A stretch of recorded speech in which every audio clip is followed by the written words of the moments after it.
स्वागत है आपका एक और नई कहानी में। आपको पता चल ही गया होगा कि यह कहानी है एक बूढ़े मजबूर पिता की है। एक गांव में एक आदमी रहता था जो बहुत बूढ़ा हो चुका था, जिस वजह से उसे कम दिखाई देता था और बहुत कमजोर हो गया था। इसलिए अपनी बची कुची जिंदगी अपने बेटे के साथ बिता सके, इसलिए शहर में रह रहे उसके बेटे के घर रहने चला गया। बेटा एक शहर के छोटे मकान में रहता था। मकान तो उसका छोटा था, लेकिन उसके अंदर जो चीजें थी वह महंगी थी। उस मकान में बेटा, उसकी पत्नी और उनका एक 5 साल का बच्चा, ये छोटा सा परिवार साथ मिलकर रहता था। बूढ़े पिता के आने से उनके परिवार का एक सदस्य और बढ़ गया।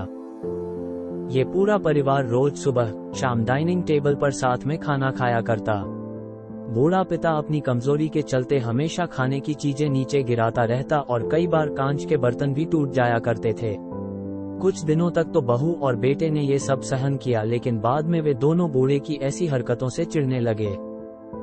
एक दिन बेटे ने कहा कि ऐसा कब तक चलेगा, हमें कुछ करना पड़ेगा। उसकी पत्नी भी इस बात से सहमत हुई।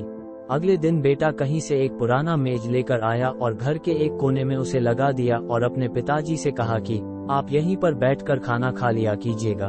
उन्होंने एक लकड़ी का बर्तन भी बनवाया जिसमें वे अपने बूढ़े बाप को खाना देने लगे। अपने कांच के कीमती बर्तन बचाने के लिए अपने बूढ़े बाप को लकड़ी का बर्तन देने में उन्हें जरा भी शर्म नहीं आई। अब खाने का समय जब जब होता तो बूढ़ा बाप एक कोने में बैठकर खाता और बाकी का परिवार डाइनिंग टेबल पर खाना खाया करता। डाइनिंग टेबल पर बैठे बैठे दोनों पति पत्नी कभी कभी अपने बूढ़े बाप की तरफ देख लिया करते। बूढ़े बाप की आंखों में उन्हें आंसू भी नजर आते, मगर उन पर जैसे कोई असर ही नहीं होता। बूढ़े का पोता भी यह नजारा हमेशा देखता और वह अपने में ही खोया रहता। एक दिन जब पति पत्नी डाइनिंग टेबल पर बैठकर खाना खा रहे थे, तब उनका बच्चा जमीन पर बैठकर कुछ कर रहा था। उन दोनों ने बच्चे के हाथ में लकड़ी का टुकड़ा देखा, लेकिन उन्हें कुछ समझ में नहीं आया कि बच्चा लकड़ी के टुकड़े के साथ क्या कर रहा है।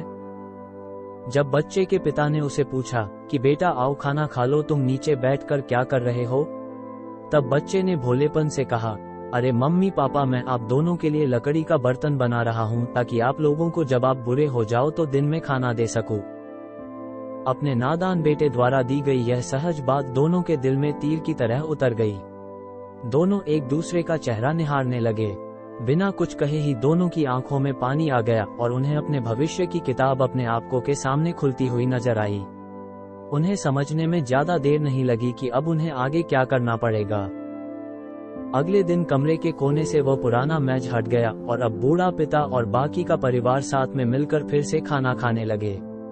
बूढ़े की कमजोरी की वजह से हो रही गलतियां भी अब किसी को नहीं चिढ़ाती थी। दोस्तों, ये कहानी हमें बताती है हर वह पत्ता जो आज हरा है वह कल सूखेगा और डाली से नीचे भी गिरेगा। इसलिए हमें अपने बड़े बूढ़ों का हमेशा ख्याल रखना चाहिए और हमें हमारे माता पिता और बुजुर्गों के साथ वैसा ही व्यवहार करना चाहिए जैसा हम चाहते हैं कि हमारे बूढ़े होने के बाद हमारे बच्चे हमारे साथ करें। दोस्तों, आपको ये हार्ट टचिंग स्टोरी कैसी लगी कमेंट करके जरूर बताइएगा। अगर अच्छी लगी तो आप अपने दोस्तों और परिवार के साथ इसे शेयर कर सकते हैं और खास करके ऐसे लोगों के साथ जरूर शेयर कीजिएगा जिनका व्यवहार बड़े बूढ़ों की तरफ अच्छा ना हो। मिलते हैं आपसे अगली कहानी में।